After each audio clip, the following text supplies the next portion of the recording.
बिस्मिल्लाहिर्रहमानिर्रहीम। अस्सलाम वालेकुम नाज़रीन, मैं हूं सैयद कौसर अब्बास और इन्फो न्यूज़ नेटवर्क के साथ एक नए पॉडकास्ट के साथ आपके सामने हाजिर है।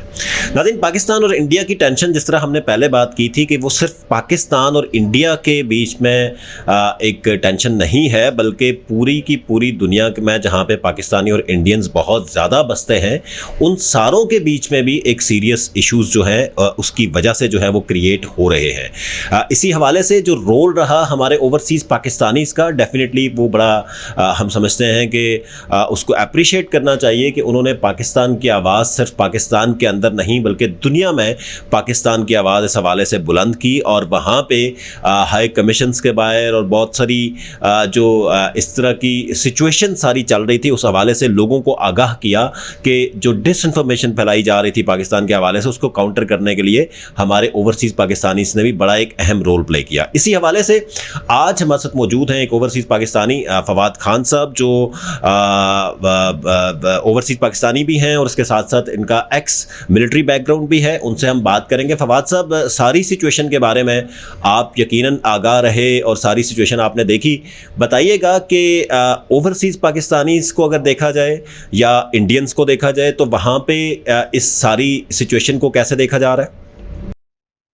अस्सलाम वालेकुम शाह साहब, सबसे पहले तो आपका शुक्रिया कि आपने मुझे अपने शो पे बुलाया। और तो मैं इसको थोड़ा रिवर्स ऑर्डर में आपसे बात स्टार्ट करूंगा। फर्स्ट ऑफ ऑल तो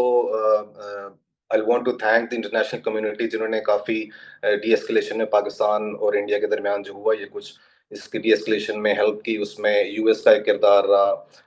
यूएई, सऊदी अंसारों ने मिलके इंटरनेशनल डिप्लोमेसी के थ्रू जो है वो डी एस्केलेशन जो है वो पाकिस्तान और इंडिया के दरमियान जो है वो मेक श्योर की।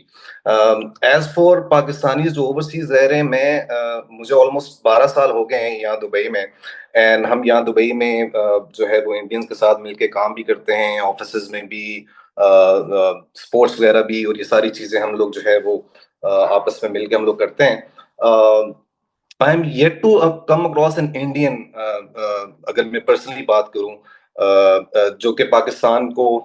उस नजरिए से देखता हो जैसे कि जो लोग हिंदुस्तान में रहते हैं, वहाँ के जो बासी हैं। लाइक पाकिस्तान के लोग या इंडिया के लोग पाकिस्तान या इंडिया से बाहर जाते हैं तो वो एक एक्सपोज होते हैं इंटरनेशनल कल्चर से, और वो जो एक एक्सट्रीमिस्ट एक माइंडसेट होता है दोनों कंट्रीज से एक दूसरे की तरफ, वो आपको इंटरनेशनल फॉरेन मुल्कों में जाके बहुत कम नजर आता है। जो बहुत सारी हमने देखी कि डिसइंफॉर्मेशन इंडिया की तरफ से फैलाई गई, और उनके चैनल्स को देखा जाए तो यूँ पता चलता था कि जैसे अभी कराची फ़तह कर लिया, अभी लाहौर फ़तह कर लिया, अभी इस्लामाबाद के अंदर सारी इंडियन फ़ौज आ गई, अभी मुल्तान के अंदर ये सिचुएशन हो गई, अभी बहावलपुर के अंदर ये सिचुएशन हो गई उनके चैनल्स के मुताबिक। तो क्या वहाँ पे भी लोग इस सारी सिचुएशन पे, ये जो डिसइंफॉर्मेशन थी, इस पे बिलीव करके वहाँ पे कोई इस तरह की एक्टिविटीज़ को सेलिब्रेट किया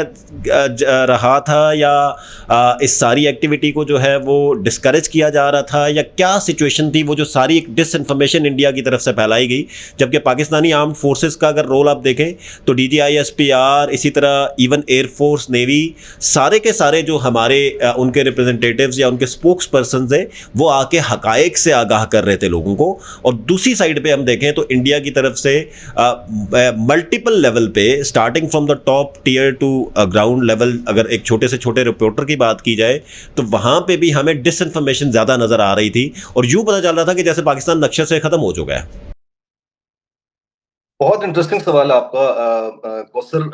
जब ये 6 और 7 मई की रात को, क्योंकि मैं एक तो एक सर्विसमैन भी हूँ, तो यहाँ मेरी ऑफ कोर्स एक बहुत बड़ी हमारी पाकिस्तानी कम्युनिटी है जिनके साथ हम लोगों का ऑफ कोर्स उठना बैठना है। तो मुझे 6 और 7 की रात को जब वो कॉल्स आना शुरू होंगे कि यार फवाद साहब, आप हमें बताएं कि आप, क्योंकि मिलिट्री से भी आपका ताल्लुक रहा है और आपके कुछ सर्कल भी, हल्का बाप भी ऐसा है, तो हमें बताएं ये क्या हो रहा है। दे वर रियली एंशियस। मतलब मुझे कॉल्स आना शुरू हो गए रात को 3-4 बजे। तो मैं मिडनाइट उठा, मैंने कहा, मैंने चैनल्स लगाया, मैंने देखा कि अच्छा ये तो ठीक ठाक जो है ये मामला पाकिस्तान इंडिया के दरमियान खराब हो गया है। तो मैंने अपने पाकिस्तानियों को थोड़ा ठंडा करने की कोशिश की। मैंने कहा जरा मुझे भी जरा अपने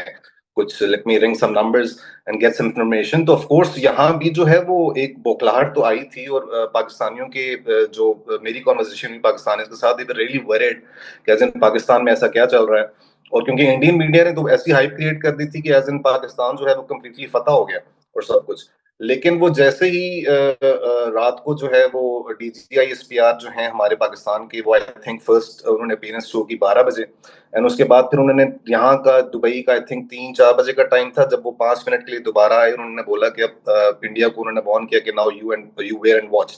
اینڈ اس کے بعد ہم نے دیکھا کہ instantly within 30 minutes Pakistan نے آپریشن بنیان مرصوص کا جو ہے وہ آغاز کیا. اور یقین کریں وہی سینٹیمنٹس جو رات تک میرے پاکستانی جو آف کورس جو کنسرن تھے، وہ جب صبح ہوئی 9-10 بجے پھر ہم لوگوں نے جب دوبارہ کمیونیکیٹ کرنا شروع کیا، تو it was all celebrations and Pakistanis were really excited and they were like کہ یار پاکستان کی طرف سے جو جواب گیا ہے یہ بہت ضروری تھا میرے نزدیک. اور اس کو میں ایک طرح سے بلیسنگ ان ڈسگائز بھی کہتا ہوں. آئی تھنک ہماری اسٹیبلشمنٹ کے ساتھ بھی ہمارے اسپیشلی اوورسیز جو پاکستانیز ہیں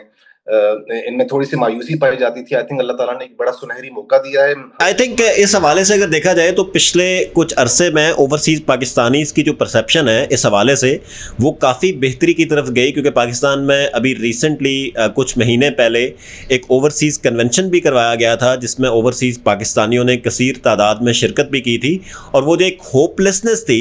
وہ کم از کم تھوڑی سی بہتری کی طرف گئی. اور اوپر سے پھر آگے کچھ ہی دنوں بعد ہم نے دیکھا کہ یہ سچویشن بلڈ ہو گئی کہ جس کی وجہ سے انڈیا پاکستان کی ٹینشن شروع ہو گئی، جس کی وجہ سے اگین میں سمجھتا ہوں کہ ایک زیادہ بہتر رول پلے کیا ہماری آرم فورسز نے، اور یہ ثابت کیا کہ they are the best people in the world, اور شاید اس سے بہتر کوئی رول پلے نہیں ہو سکتا کسی بھی فوج کی طرف سے. دے آر جی ایبسلیوٹلی، اس میں کوئی شک نہیں ہے. Pakistani forces are right at the top. آپ چاہے اپنا ہماری ایئر فورس کی بات کریں، ہماری آرم فورسز گراؤنڈ فورسز کی بات کریں، ہماری نیول جو ہے naval forces as of now تو ٹیسٹ نہیں کی انڈیا نے، but I am pretty sure کہ سائلنٹ مین، جہاں سائلنٹ مین ایگزیکٹلی. لیکن انہوں نے بھی کل آ کے بڑا کیٹیگوریکلی بولا ہے کہ جی انشاءاللہ اگر انڈیا کی طرف سے کچھ ایسی مس ایڈونچر ہمارے جو ہے کوسٹل سائڈ پہ ہوتا ہے تو وی آر فلی پریپیئرڈ. میں اکثر یہ بات کرتا ہوں آفٹر دس ایپیسوڈ کہ ہمارے جو سپہ سالار جنرل عاصم منیر صاحب ہیں،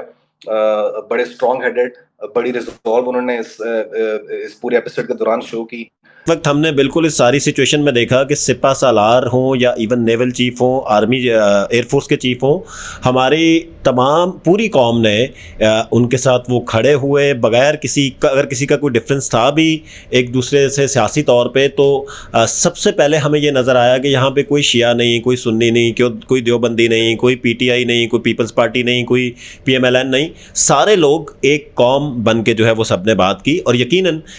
یہی اسپرٹ ہے کہ جو پاکستان کو شاید ایک رائٹ ڈائریکشن پہ لے کے بھی جا سکتا ہے، اور زیادہ بہتر پاکستان بنانے میں جو ہے وہ سپورٹ کر سکتا ہے. فواد صاحب بہت بہت شکریہ آپ کا. اور اس حوالے سے یقیناً ہم جو رول ہے ہماری آرم فورسز کا، اور جس طرح سپہ سالار نے تمام جو باقی فورسز ہیں ان کو بھی ساتھ انگیج کر کے، اور اسپیشلی جس طرح میں نے پہلے بات کی کہ اوورسیز پاکستانیز کا جو کنونشن تھا اس میں بھی اگر آپ عاصم منیر صاحب کا تقریر وہاں پہ سنیں، خطاب سنیں، تو آپ کو یقیناً یہ فیل ہوگا کہ اس کی وجہ سے بھی بہت سارا ایک امپیکٹ گیا دنیا کے اندر. اور اس وقت بھی پاکستان شاید صرف انڈیا سے جنگ نہیں جیتا، بلکہ پاکستان نے دنیا پوری میں ایک اپنا مقام جو ہے وہ بنایا ہے ساری سچویشن کے بعد. بہت شکریہ فواد صاحب. مزید پوڈ کاسٹ کے ساتھ آپ کے سامنے دوبارہ حاضر ہوں گے. دیکھتے رہیے انفو نیوز نیٹ ورک.